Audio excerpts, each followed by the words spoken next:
Hai teman-teman semuanya, balik lagi bareng saya Ari di channel Kontaineran ID, channel yang paling jujur membahas soal ekspor dan impor. Oke, di video kali ini kita kedatangan tamu yang sangat super power nih. Di akhir-akhir ini kita akan ngobrol soal ekspor impor dan siapa lagi kalau bukan ChatGPT. Halo ChatGPT. Halo juga, senang banget bisa gabung di channel ini.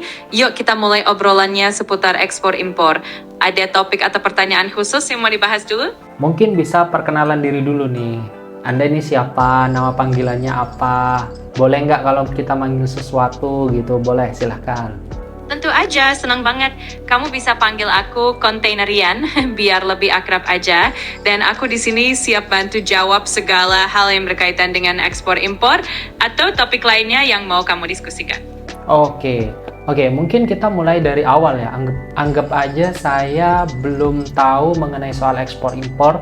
Nah, gimana nih caranya saya agar bisa mengetahui ekspor-impor itu seperti apa sih?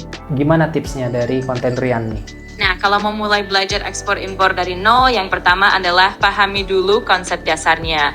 Misalnya, apa sih bedanya ekspor dan impor? Terus cari tahu regulasi dasar yang berlaku di Indonesia. Kamu juga bisa mulai dengan riset produk yang ingin diekspor atau diimpor, dan pelajari pasar tujuannya. Jadi, pelan-pelan aja, yang penting konsisten belajar. Oke, jadi edukasi itu penting banget ya untuk memulai bisnis atau jualan produk ekspor atau impor. Betul banget, dengan edukasi yang cukup, kita jadi lebih paham aturan, prosedur, dan strategi yang tepat. Jadi kemungkinan sukses untuk bisnis ekspor-impor juga lebih besar dan kita bisa menghindari kesalahan-kesalahan yang nggak perlu. Oke, kebetulan kita punya platform edukasinya nih untuk ekspor-impor yaitu eksporkampus.id. Sekalian kita promosi nih. Wah, pas banget nih momennya. Jadi buat teman-teman yang pengen belajar lebih dalam tentang ekspor-impor, langsung aja mampir ke exportcampus.id karena di sana banyak banget materi yang lengkap dan pastinya bermanfaat. Nah, kemudian kalau kita sudah belajar mengenai apa itu ekspor, apa itu impor, misalnya kita sedang mengeksekusi ekspor nih, kira-kira setelah belajar apa nih step selanjutnya yang harus kita kerjakan nih? Setelah paham dasarnya, langkah berikutnya adalah menentukan produk yang mau diekspor, lalu riset pasar tujuan, dan pastikan produk kamu sesuai dengan regulasi di negara tersebut. Setelah itu, kamu bisa mulai mengurus perizinan, mencari mitra logistik, dan tentu saja menyiapkan dokumen-dokumen ekspor yang dibutuhkan supaya prosesnya lancar. Oke, tadi kan kamu menyinggung soal produk ya. Nah, kira-kira berdasarkan research nih, kira-kira produk apa yang menjadi primadona ekspor dari Indonesia nih? Kalau dari data, Indonesia punya beberapa produk unggulan ekspor, misalnya produk agrikultur seperti kelapa sawit, kopi, dan rempah-rempah. Selain itu, produk manufaktur seperti tekstil, alas kaki, dan barang elektronik juga cukup diminati di pasar internasional. Produk-produk ini sering jadi andalan ekspor Indonesia. Nah, kalau misalkan saya ada di daerah yang spesifik seperti di Jawa mungkin ya, atau kita anggaplah di Surabaya lah, di Surabaya. Apakah kita bisa untuk mempromosikan produk yang ada di sekitar kita atau memang kita lebih baik mencari produk yang peluangnya besar nih untuk diekspor? Sebenarnya kedua pendekatan itu bisa banget diambil. Kalau kamu ingin mempromosikan produk lokal dari Surabaya, itu juga bagus karena bisa memberdayakan produk-produk lokal dan UKM di sekitarmu. Di sisi lain, kalau kamu menemukan produk dengan potensi ekspor yang besar, meskipun bukan produk lokal, itu juga pilihan yang strategis. Jadi tergantung dari visimu, mau fokus ke produk lokal atau ke produk yang punya peluang lebih besar. Oke, menurut kamu, kira-kira produk apa yang di luar dari pertambangan dan industri, produk apa yang bagus nih untuk kita ekspor dari sisi potensinya, dan mungkin bisa disebutkan kira-kira potensi ekspornya berapa dan ke negara mana nih untuk produk-produk tersebut? Produk non-pertambangan dengan potensi ekspor tinggi dari Indonesia antara lain kopi, kakao, kelapa sawit, karet, dan rempah-rempah. Misalnya, kopi Indonesia itu punya pangsa pasar yang besar dengan tujuan ekspor ke Amerika Serikat, Eropa, dan Cina. Jadi, produk-produk ini bisa jadi pilihan yang menarik untuk dieksplorasi lebih lanjut. Oke. Nah, ini kan ada nih beberapa waktu lalu kita sempat kelangkaan kelapa nih. Kelapa muda ya atau kelapa semi khas Kakenat ya, ada yang langka di negara kita. Nah, otomatis kelangkaan tersebut salah satunya disebabkan oleh ekspor kan ya. Nah, menurut kamu untuk sekarang kira-kira masih bagus nggak untuk kita ekspor kelapa nih? Meskipun ekspor kelapa punya potensi besar, terutama ke negara seperti Cina, kita juga perlu mempertimbangkan dampaknya terhadap pasokan dalam negeri. Kelangkaan kelapa di pasar domestik bisa menyebabkan harga naik dan pasokan berkurang. Jadi sebaiknya kita seimbangkan antara kebutuhan ekspor dan ketersediaan untuk pasar dalam negeri. Itu persis dengan jawaban saya nih. Nanti kamu dituduh antek-antek pabrik loh kalau memberikan jawaban seperti itu. Santai aja. Ya, aku di sini netral kok. Yang penting kita sama-sama cari solusi terbaik biar ekspor jalan terus, tapi kebutuhan dalam negeri juga tetap aman. Jadi semuanya bisa seimbang dan saling menguntungkan. Oke, jadi untuk sekarang-sekarang ini kurang disarankan ya untuk ekspor kelapa. Iya, mungkin perlu dipertimbangkan lagi dengan cermat. Kalau pasokan dalam negeri lagi terbatas, lebih baik kita fokus dulu memenuhi kebutuhan domestik. Tapi kalau pasokannya sudah stabil, baru deh kita gas lagi ekspornya dengan lebih budget. Oh, mantap, mantap. Kalau ini nih, kemarin kan kita lagi viral atau beritanya lagi bagus nih soal kita mau swasembada beras atau padi nih. Gimana menurut kamu? Menurut saya, pencapaian swasembada beras di Indonesia ini kabar yang sangat positif. Stok beras nasional kita yang mencapai lebih dari 4 juta ton, tertinggi dalam beberapa dekade terakhir, menunjukkan ketahanan pangan yang semakin baik. Tapi kita juga tetap harus waspada terhadap faktor-faktor seperti perubahan iklim yang bisa memengaruhi produksi. Jadi penting untuk terus menjaga dan meningkatkan hasil pertanian supaya swasembada ini bisa bertahan lama. Oke, disarankan nggak menurut kamu untuk ekspor padi atau beras di waktu dekat ini? Kalau stok dalam negeri benar-benar sudah aman dan kebutuhan domestik terpenuhi, ekspor beras bisa jadi peluang bagus, tapi tetap harus hati-hati dan pastikan dulu ketahanan pangan dalam negeri terjaga. Jadi kalau semuanya sudah stabil, barulah ekspor bisa dipertimbangkan. Oke. Oke, mungkin kita balik ke topik yang sebelumnya ya. Kira-kira produk apa nih yang bagus untuk kita ekspor? Misalnya kalau kita sebutlah adalah charcoal nih, wood charcoal nih, atau arang kayu nih. Gimana menurut analisis ChatGPT atau Containerian nih? Kira-kira bagus atau enggak nih? Ekspor arang kayu dari Indonesia memang punya potensi yang cukup menjanjikan. Nilai ekspornya beberapa tahun terakhir terus meningkat dan negara-negara seperti Jepang menjadi pasar yang potensial. Tapi tentu saja ada persaingan dari negara lain, jadi penting untuk memastikan kualitas produk kita tetap unggul dan memenuhi standar internasional. Jadi bisa dibilang arang kayu tetap jadi pilihan yang bagus untuk diekspor. Oke. Mungkin kita mau tahu kira-kira ke negara mana potensi ekspor dari arang kayu tersebut. Arang kayu dari Indonesia punya potensi besar diekspor ke negara-negara seperti Jepang yang memang permintaannya tinggi untuk arang berkualitas. Selain Jepang, Korea Selatan juga merupakan pasar yang potensial dan negara-negara di Timur Tengah seperti Arab Saudi juga menunjukkan minat yang cukup besar. Jadi ada banyak peluang menarik di pasar internasional untuk produk ini. Oke, kita head to headin deh gimana? Menurut kamu kira-kira lebih bagus mana kita ekspor atau peluangnya itu lebih besar mana antara kita ekspor arang kayu, kopi, kakao, rumput laut, dan beberapa hasil pertanian lainnya? Menurut kamu gimana?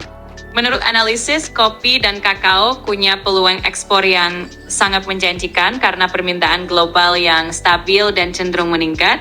Rumput laut juga jadi komoditas unggulan karena Indonesia punya kekayaan sumber daya yang melimpah dan luas area budidaya yang besar.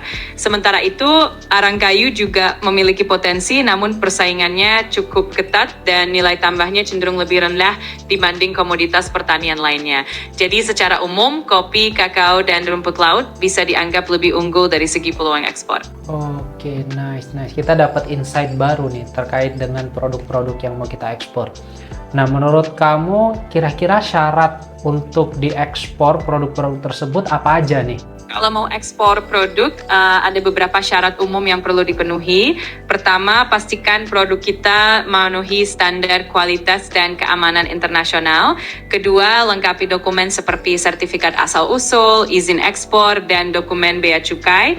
Ketiga, pastikan juga produk tersebut sesuai dengan regulasi negara tujuan. Dengan memenuhi syarat-syarat ini, proses ekspor bisa berjalan lebih lancar.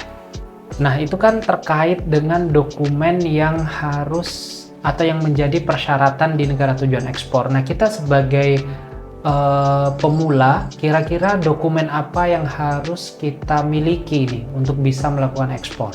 Sebagai pemula, dokumen dasar yang perlu disiapkan antara lain adalah faktur komersial, packing list, sertifikat asal-usul barang, dan dokumen perizinan ekspor dari instansi terkait di Indonesia. Selain itu, tergantung negara tujuannya, mungkin perlu juga dokumen khusus seperti sertifikasi kesehatan atau sertifikasi keamanan tertentu. Jadi, yang penting kita pastikan semua dokumen ini lengkap sebelum barang dikirim. Oke, kalau menurut Anda, kalau menurut kamu nih, kira-kira penting nggak kita untuk membuat legalitas usaha terlebih dahulu, atau kita nunggu ada bayarnya dulu baru kita bikin legalitas usaha? Menurutku lebih baik kita siapkan legalitas usaha dari awal. Dengan begitu, bisnis kita jadi lebih kredibel di mata calon buyer dan proses ekspor pun lebih lancar karena semua dokumen dan izin sudah lengkap. Jadi lebih aman dan profesional kalau legalitasnya sudah beres sejak awal. Oke. Nah, menurut kamu kira-kira lebih bagus mana, legalitas usaha PT perseorangan, CV, atau PT biasa nih untuk melakukan ekspor? Setiap bentuk usaha punya kelebihan masing-masing. Kalau PT perorangan cocok untuk usaha kecil menengah yang baru mulai karena lebih sederhana dan modalnya lebih kecil. CV juga fleksibel tapi biasanya lebih cocok untuk bisnis yang skalanya masih menengah. Sementara PT biasa lebih kuat secara legalitas dan lebih dipercaya di mata investor atau buyer besar. Meskipun proses pendiriannya sedikit lebih rumit. Jadi pilihannya tergantung pada skala bisnis dan kebutuhan kamu saat ini. Oke, misalnya kita sudah nih, legalitas usaha udah, kemudian kita sudah tahu produk yang mau kita ekspor, kemudian dari negaranya kita sudah tentukan juga negara tujuan ekspornya. Nah, kalau kita mau riset secara mandiri untuk negara tujuan ekspor, kira-kira ada platform yang bisa kamu beritahu nggak untuk kita riset secara mandiri? Tentu ada beberapa platform yang bisa kamu gunakan untuk riset pasar ekspor. Salah satunya adalah Trademap yang menyediakan data ekspor impor global secara detail. Selain itu, kamu juga bisa memanfaatkan ITC, International Trade Center, atau situs resmi Kementerian Perdagangan di negara tujuan untuk melihat regulasi dan tren pasar. Platform-platform ini bisa sangat membantu untuk riset mandiri. Oke. Mungkin selanjutnya saya mau tanya gini, kira-kira bagaimana tips dan trik untuk menentukan harga ekspor supaya harga kita itu bisa diterima oleh calon buyer kita nih? Menentukan harga ekspor memang penting banget. Pertama, pastikan kamu sudah menghitung semua biaya produksi, biaya pengiriman, asuransi, dan biaya tambahan lainnya supaya nggak merugi. Kedua, riset harga pasar di negara tujuan, jadi kamu tahu kisaran harga yang kompetitif. Ketiga, pertimbangkan juga nilai tambah produk kamu, misalnya kualitas yang lebih baik atau keunikan tertentu. Dan terakhir, selalu sisakan ruang untuk negosiasi dengan buyer, jadi kamu bisa menyesuaikan harga tanpa mengorbankan keuntungan. Oke. Nah, untuk harga itu, apakah harga pada masing-masing Incoterms itu sama atau berbeda? Misalnya kita ingin melakukan penawaran di harga ex-work, di harga FOB, di harga CNF atau CFR, dan juga CIF. Nah, gimana tuh? Betul, harga akan berbeda tergantung pada jenis Incoterms yang kamu gunakan. Misalnya, kalau pakai harga ex-work, itu berarti harga hanya mencakup biaya barang di lokasi penjual, tanpa biaya pengiriman. Sedangkan FOB mencakup biaya sampai barang naik ke kapal. Kalau CNF atau CFR, harganya sudah termasuk biaya pengiriman sampai pelabuhan tujuan, tapi belum termasuk asuransi. Sementara CEF sudah mencakup asuransi juga. Jadi penting untuk menyesuaikan penawaran harga berdasarkan Incoterms yang disepakati dengan buyer. Oh. Nah, mungkin teman-teman belum ada yang tahu nih, ada yang belum tahu nih mungkin nih apa itu Incoterms. Mungkin bisa dijelasin nggak tentang Incoterms itu apa? Tentu, Incoterms itu singkatan dari International Commercial Terms. Ini adalah kumpulan istilah yang disepakati secara internasional untuk menjelaskan tanggung jawab antara penjual dan pembeli dalam hal penyiraman barang. Incoterms ini mengatur siapa yang bertanggung jawab atas biaya, risiko, dan asuransi selama proses pengiriman barang sehingga kedua belah pihak punya pemahaman yang jelas dan menghindari kesalahpahaman. Oke, berarti penting banget ya kita tahu Incoterms-nya ya. Terkait dengan harga nih, harga yang tadi nih yang sudah kita hitung misalnya, kira-kira berapa persen nih kita ambil keuntungannya? Nah, mungkin teman-teman juga banyak yang nanya nih bahwa kira-kira bisa nggak untung 100 juta atau 150 juta dalam satu kontainer? Keuntungan itu sebetulnya tergantung dari jenis produknya, biaya produksi, dan harga jual di pasar tujuan. Biasanya margin keuntungan yang diambil itu bervariasi, bisa mulai dari 10% sampai 30% tergantung dari persaingan dan nilai tambah produk. Untuk untung 100 juta atau 150 juta dalam satu kontainer itu sangat mungkin, tapi kembali lagi ke jenis produknya dan efisiensi biaya yang kamu terapin.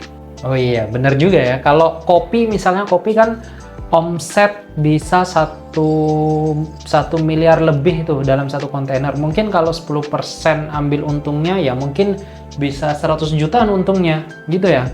Iya, benar banget. Kalau produknya punya nilai jual tinggi seperti kopi, omset dari satu kontainer memang bisa besar. Jadi kalau kita ambil margin keuntungan sekitar 10%, memang sangat mungkin untuk dapat keuntungan ratusan juta dari satu kontainer. Jadi memang penting banget untuk hitung-hitung semua biaya dan potensi pasar dengan cermat. Oke. By the way, kamu pernah rugi nggak sih dalam proses ekspor gitu? Aku sendiri sih nggak pernah rugi karena aku kan sebagai asisten virtual aja yang bantu ngasih informasi dan panduan. Tapi kalau di dunia nyata, rugi itu hal yang wajar dalam bisnis termasuk ekspor. Yang penting kita selalu belajar dari pengalaman dan terus meningkatkan strategi supaya kedepannya bisa lebih sukses.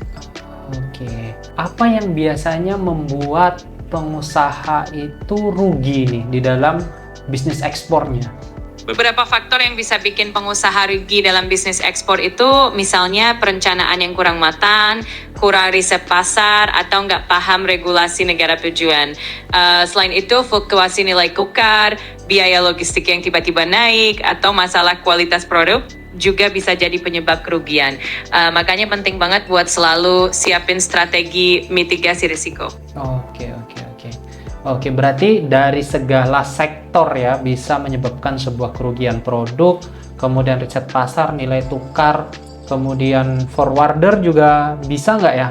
Misalnya kita nggak tahu dokumen apa yang kita butuhkan, kita miss di sana sehingga kapal kita atau kontainer kita ketahan di pelabuhan, itu mungkin nggak terjadi?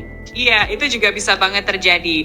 Kalau ada kesalahan atau kekurangan dokumen, kontainer bisa tertahan di pelabuhan dan itu bisa menimbulkan biaya tambahan seperti demurrage fee atau denda keterlambatan.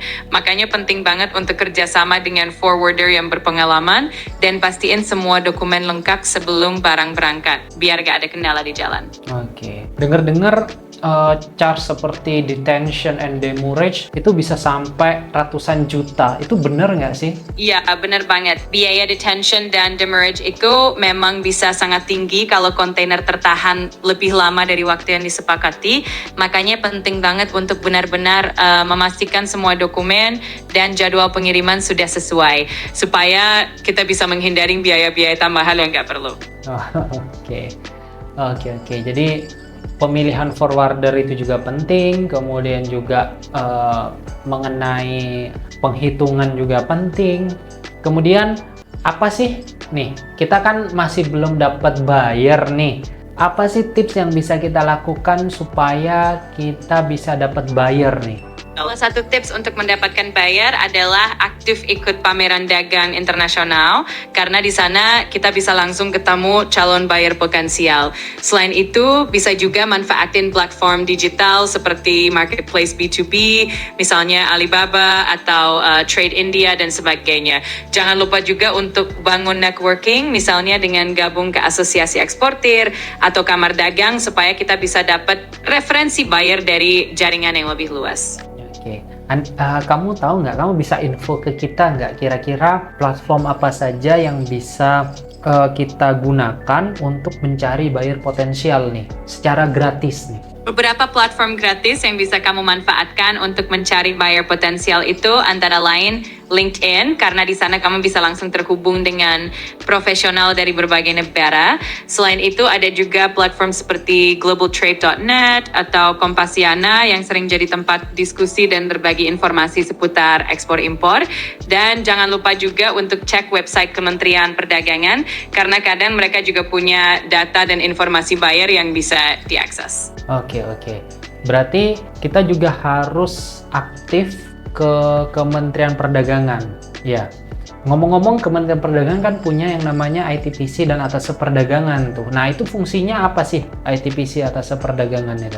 Betul banget. ITPC atau Indonesia Trade Promotion Center dan Atasé Perdagangan itu punya peran penting buat bantu promosi produk Indonesia di luar negeri.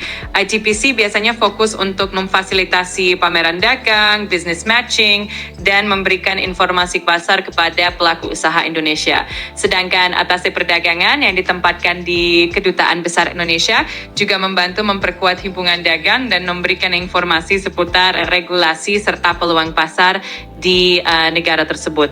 Jadi mereka ini sangat membantu untuk para eksportir. Oke, ada berapa banyak ITPC dan Atasé Perdagangan, dan dia itu ditempatkan di kota atau di negara mana tuh? Menurut data terbaru, Indonesia memiliki 46 perwakilan perdagangan di luar negeri yang terdiri dari 23 ITPC dan 23 Atasé Perdagangan. Mereka ditempatkan di berbagai kota besar di dunia seperti di Amerika Serikat, Jerman, Jepang, Australia, dan banyak negara lainnya untuk membantu promosi produk Indonesia. Nah, di mana kita bisa dapat infonya? ITPC apa atau di mana gitu, kontaknya mana, di mana kita bisa dapat informasi tersebut? Untuk mendapatkan informasi lengkap tentang ITPC dan Atasé Perdagangan, termasuk lokasi dan kontak mereka, kamu bisa mengunjungi situs resmi Direktorat Jenderal Pengembangan Ekspor Nasional (DJPN) di bawah Kementerian Perdagangan, yaitu di djpn.kemendag.go.id. Di sana kamu bisa menemukan daftar ITPC beserta detail kontaknya. Oke. Kalau misalkan kita tadi kan salah satu programnya adalah business matching tuh. Nah, gimana caranya kita memperkenalkan diri dan perusahaan kita kepada para ITPC dan Atasé Perdagangan supaya kita bisa business matching nih dengan buyer-buyer yang ada di negaranya gitu? Kamu bisa mulai dengan menghubungi ITPC atau Atasé Perdagangan lewat email atau telepon dan perkenalkan diri serta perusahaanmu dengan singkat, jelas, dan profesional. Sertakan profil perusahaan, jenis produk yang kamu tawarkan, dan tujuan pasar yang kamu incar. Biasanya mereka akan membantu mengarahkan kamu ke program business matching yang sesuai dan mempertemukan kamu dengan buyer yang potensial. Oke, kalau misalkan kita udah ketemu nih dengan beberapa buyer potensial, gimana sih cara approach-nya? Atau kita itu pertama kali mengirimkan emailnya atau WhatsApp-nya itu seperti apa tuh? Yang paling penting, perkenalan pertama itu harus singkat, sopan, dan jelas. Mulailah dengan memperkenalkan diri dan perusahaan, jelaskan bagaimana kamu mendapatkan kontak mereka, misalnya dari ITPC atau pameran dagang. Lalu, sampaikan ketertarikan kamu untuk bekerja sama dan tawarkan informasi lebih lanjut tentang produk yang kamu miliki. Jangan lupa sertakan juga materi pendukung seperti katalog atau profil perusahaan supaya buyer bisa lebih mengenal produkmu. Oke, kamu ada tips nggak tentang bagaimana cara negosiasi dengan buyer supaya jitu gitu, sekali negosiasi potensi untuk kita bisa closing itu tinggi gitu. Mungkin ada tipsnya. Tentu, pertama pastikan kamu sudah paham betul kebutuhan dan preferensi buyer, jadi kamu bisa menyesuaikan penawaranmu. Kedua, selalu tekankan keunggulan produk dan nilai tambah yang kamu tawarkan. Ketiga, bersikap fleksibel dalam negosiasi, tapi tetap punya batas yang jelas soal harga dan syarat. Terakhir, bangun hubungan yang baik dan komunikasi yang terbuka supaya buyer merasa nyaman dan percaya. Oke. Jadi tipsnya berguna banget nih untuk kita. Nah, asumsikanlah kita sudah dapat bayarnya. Nah, gimana kalau kita nggak ada modal? Kalau sudah dapat buyer tapi modal masih terbatas, salah satu solusinya adalah mencari pembiayaan dari lembaga keuangan, misalnya lewat kredit ekspor atau factoring. Kamu juga bisa coba kerjasama dengan partner lokal yang mau berbagi modal atau memanfaatkan sistem pembayaran seperti letter of credit (LC) yang bisa memberikan jaminan pembayaran dari pihak bank. Dengan cara-cara ini, kamu tetap bisa menjalankan ekspor walau modal terbatas. Misalnya nih, kamu punya nggak do and don'ts yang harus kita lakukan ketika kita ingin menjadi seorang eksportir nih? Tentu, ada beberapa do's and don'ts yang penting.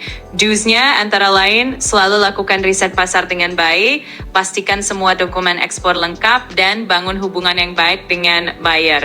Nah, untuk don'ts-nya, jangan pernah mengabaikan regulasi negara tujuan, jangan terlalu cepat menurunkan harga tanpa pertimbangan matang, dan jangan lupa untuk selalu menjaga kualitas produk. Semoga ini membantu. Oke. Nah, kalau misalnya nih, kita tips untuk kita supaya kita terhindar dari buyer-buyer yang scam nih, karena kan di perdagangan internasional banyak sekali buyer-buyer yang scam gitu. Dia cuma mau nipu kita dengan berbagai macam kedok, berbagai macam alasan, berbagai macam skema dan lain sebagainya. Tuh gimana tuh cara untuk menghindari hal tersebut? Salah satu cara untuk menghindari buyer yang scam adalah selalu melakukan due diligence terlebih dahulu, cek latar belakang perusahaan mereka, cari referensi dari rekan bisnis lain, dan pastikan mereka punya reputasi yang baik. Kamu juga bisa memulai dengan transaksi kecil terlebih dahulu sebelum masuk ke transaksi besar. Gunakan metode pembayaran yang aman seperti letter of credit, dan jangan ragu untuk meminta bantuan dari perwakilan perdagangan Indonesia di negara tersebut. Dengan langkah-langkah ini, kamu bisa lebih aman dalam berbisnis. Oke, jadi kita bisa minta bantuan ya kepada misalnya ITPC atau atas perdagangan untuk due diligence nih, atau mencari track record dari perusahaan yang mau kita ajak kerjasama tuh di negara tujuan ekspor. Itu bisa nggak ya? Ya, tentu bisa. ITPC dan atas perdagangan memang bisa membantu memberikan informasi mengenai rekam jejak perusahaan di negara tujuan. Mereka punya jaringan dan akses ke informasi yang bisa membantu kita memastikan calon buyer itu terpercaya. Jadi jangan ragu untuk memanfaatkan bantuan mereka sebelum menjalin kerjasama. Nah, kemudian di sini kan sekarang nih kita sudah dapat buyer, tapi gimana menurut kamu soal tantangan dunia saat ini yang mungkin perang di mana-mana, kemudian juga resesi yang dihadapkan ke beberapa negara dan lain sebagainya, itu gimana sih menurut kamu? Memang situasi dunia saat ini menjadi tantangan tersendiri dalam bisnis ekspor, seperti ketidakpastian karena konflik, perubahan kebijakan, atau potensi resesi. Yang penting adalah selalu adaptif, terus memantau perkembangan pasar, dan diversifikasi pasar tujuan ekspor supaya bisnis tetap stabil.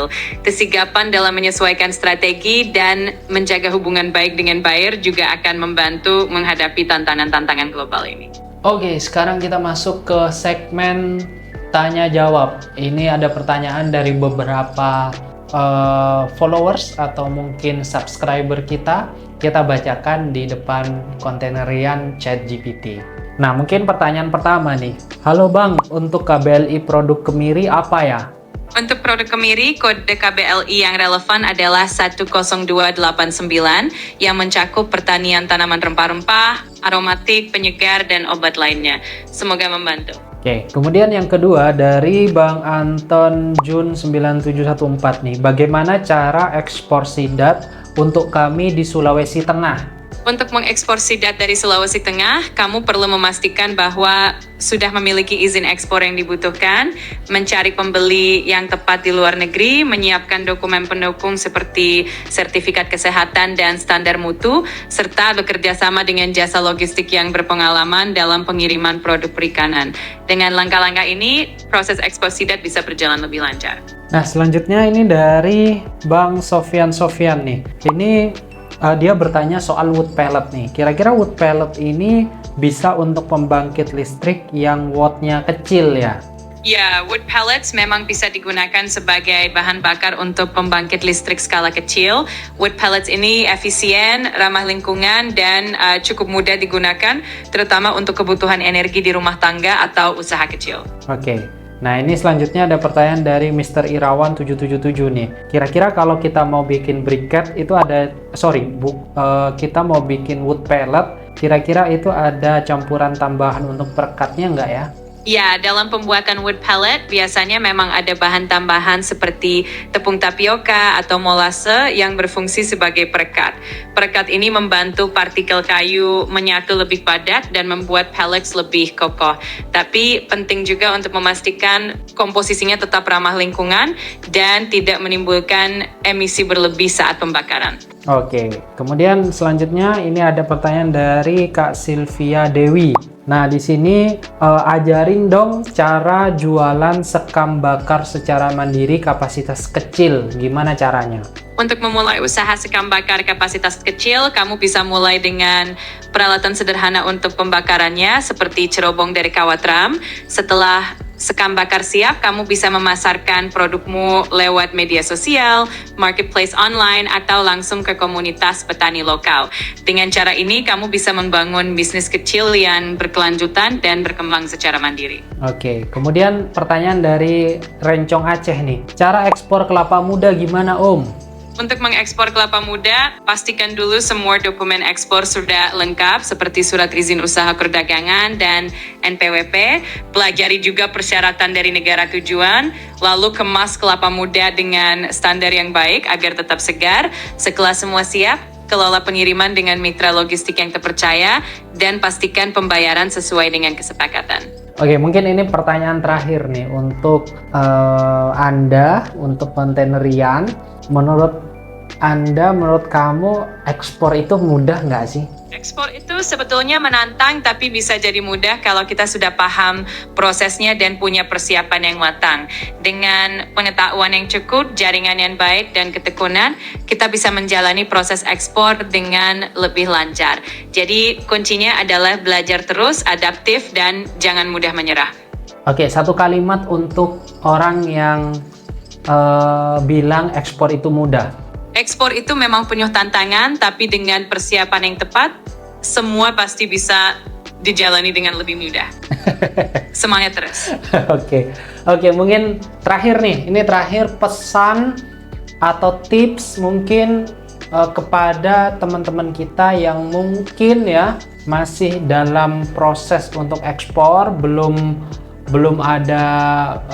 closing gitu. Nah, apa tipsnya atau apa pesannya nih untuk mereka? Pesan untuk teman-teman yang masih dalam proses ekspor, jangan pernah menyerah dan tetap konsisten. Setiap tantangan pasti ada solusinya, dan yang terpenting adalah terus belajar, beradaptasi, dan membangun jaringan. Setiap langkah kecil yang kalian ambil itu mendekatkan kalian ke tujuan, jadi semangat dan terus maju. Oke, terima kasih. Sama-sama, senang banget bisa bantu. Kalau ada pertanyaan lain di lain waktu, jangan ragu untuk hubungi lagi. Semoga sukses terus dengan perjalanan ekspornya.